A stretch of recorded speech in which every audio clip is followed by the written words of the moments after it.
Halo guys, Assalamualaikum warahmatullahi wabarakatuh. Dengan saya Abius Sari Asad dari jurusan Perpajakan Angkatan 22.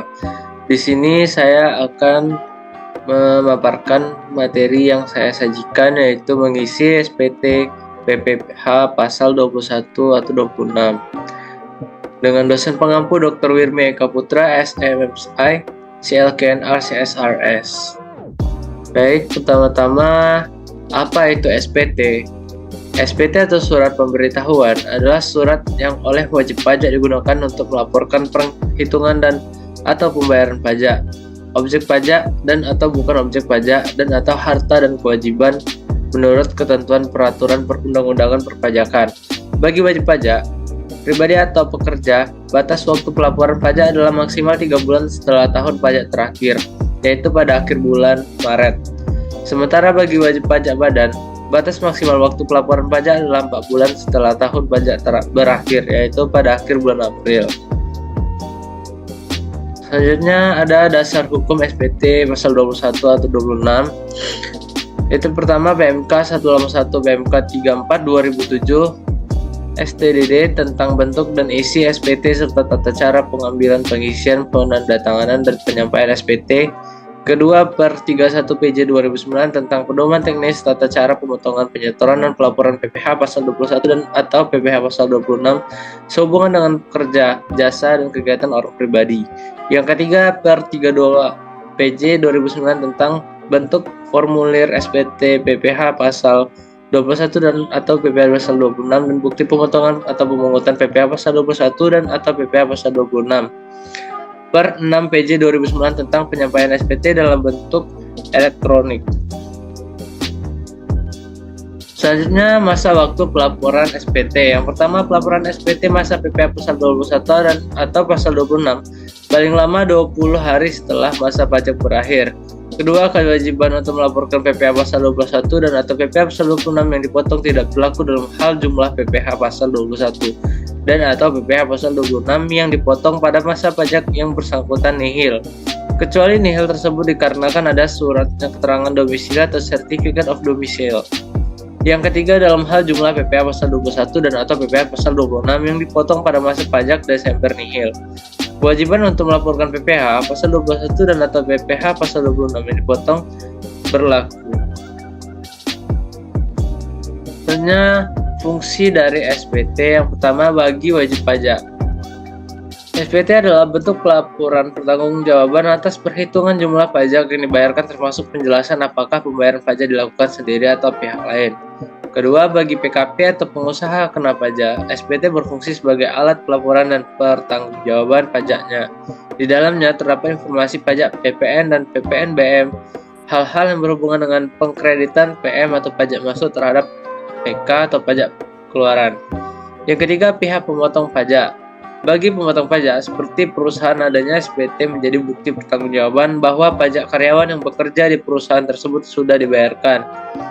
Yang keempat, bagi petugas pajak. Bagi petugas pajak, SPT berfungsi sebagai alat penguji kepatuhan wajib pajak terhadap peraturan perpajakan yang berlaku.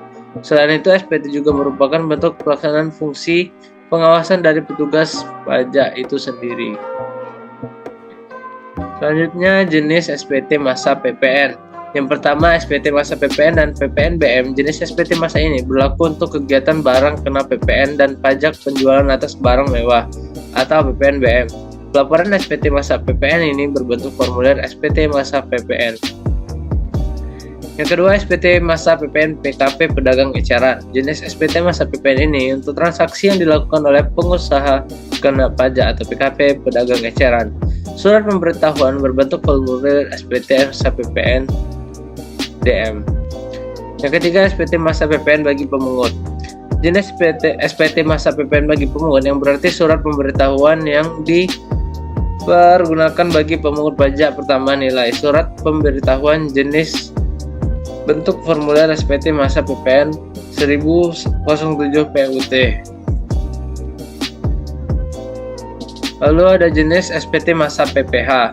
SPT masa PPh yang pertama pasal 21 atau 26 jenis surat pemberitahuan masa PPh pasal 21 26 merupakan surat pemberitahuan atas pemotongan atau pemungutan pajak atas penghasilan berupa gaji, upah, honorarium, tunjangan, dan pembayaran lain dengan nama dan dalam bentuk apapun sehubungan dengan pekerjaan atau jabatan, jasa, dan kegiatan yang dilakukan oleh orang pribadi subjek pajak.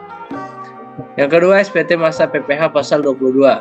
Jenis surat pemberitahuan masa pajak penghasilan pasal 22 adalah jenis SPT atau pemotongan pajak penghasilan pada wajib pajak badan usaha tertentu, baik milik pemerintah maupun swasta yang melakukan kegiatan perdagangan ekspor, impor, dan reimpor. Yang ketiga, SPT masa PPh pasal 23 atau 26. Jenis surat pemberitahuan masa pajak penghasilan PP pasal 23 atau 26 adalah jenis SPT atas penghasilan yang dikenakan atas modal, penyerahan jasa atau hadiah dan penghargaan selain yang telah dipotong pajak penghasilan pasal 21. Selanjutnya, pengisian elektronik SPT PPh pasal 21. Untuk dapat mengisi SPT PPh pasal 21, Anda perlu melalui 4 tahapan, yaitu sebagai berikut. Yang pertama, unduh aplikasi SPT PPh pasal 21. Tahapan pertama yang perlu Anda lakukan sebelum dapat mengisi SPT PPh 21 yaitu mengunduh aplikasinya terlebih dahulu. Anda dapat menemukan aplikasinya melalui website pajak Go.id. Setelah aplikasi terunduh dan terinstall, maka selanjutnya Anda dapat membuka laman SPT PPh pasal 21. Kemudian pilih database yang akan dituju, lalu login dengan menggunakan username serta password yang Anda miliki. Kedua, mulai pengisian SPT. Setelah Anda masuk ke dalam halaman utama SPT PPh 21, maka kita dapat memilih untuk melakukan pengisian SPT PPh 21. Berikut ini langkah-langkah untuk mengisi SPT PPh 21, yaitu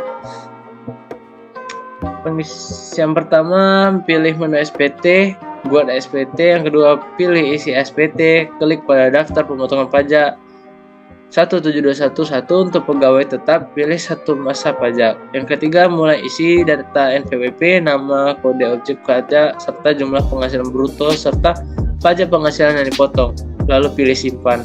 Yang keempat, pilih tambah jika Anda ingin memasukkan data lainnya. Yang kelima, apabila pelaporan PPh 21 tersebut untuk pegawai tidak tetap, maka silahkan pilih SPT daftar bukti potong atau tidak final. Yang keenam, isi data NPWP, nama, NIK, KTP, alamat, lalu pilih kode objek pajak, kemudian isi form SPT sesuai dengan data yang dibutuhkan. Yang terakhir, setelah pengisian data selesai, baik untuk SPT PPh 21 pegawai tetap maupun tidak tetap, langkah selanjutnya adalah masuk ke menu isi SPT, SPT Induk. Anda akan menemukan besaran jumlah pajak terutang. Selanjutnya, 3. Bayar PPh 21 terutang. Hanya perlu mencatat besaran jumlah pajak terutang PPh 21, kemudian bayar melalui bank manapun. Kemudian Anda akan mendapatkan bukti setor atau bukti pembayaran pajak terutang. Di dalam bukti pembayaran pajak tersebut, Anda akan mendapatkan NTPN atau nomor yang dijadikan sebagai bukti bahwa pajak terutang telah dibayarkan. Lalu kembali lagi kepada aplikasi SPT PPh 21, masukkan NTPN tersebut pada SSPE, surat setoran pajak, atau SSE, surat setoran elektronik. Yang keempat, simpan dokumen pelaporan PPh 21. Tahapan terakhir untuk mengisi SPT PPh 21 ini adalah dengan menyimpan dokumen pelaporan PPh 21 tersebut. Caranya, pastikan seluruh data yang dimasukkan ke dalam SPT PPh 21 sudah tepat, kemudian masuk ke dalam menu isi SPT Induk, klik pada bagian BI daftar pemotongan dan B2. Perhitungan PPh sudah sesuai. Selanjutnya, masuk pada bagian D dan Anda akan menemukan checklist untuk dokumen yang akan dilampirkan pada pelaporan SPT. Lalu masuk ke bagian E dan Anda akan menemukan pernyataan dan tanda tangan pemotong. Klik simpan. Setelah data disimpan, Anda dapat melakukan ekspor dokumen dengan cara masuk ke menu CSV pelaporan SPT, lalu pilih masa PPh 21 yang akan dilaporkan, kemudian klik buat file CSV dan pengisian SPT PPh 21 sudah selesai. Baik, terima kasih. Itu saja materi yang saya sajikan. Lebih dan kurang saya akhiri. Wassalamualaikum warahmatullahi wabarakatuh.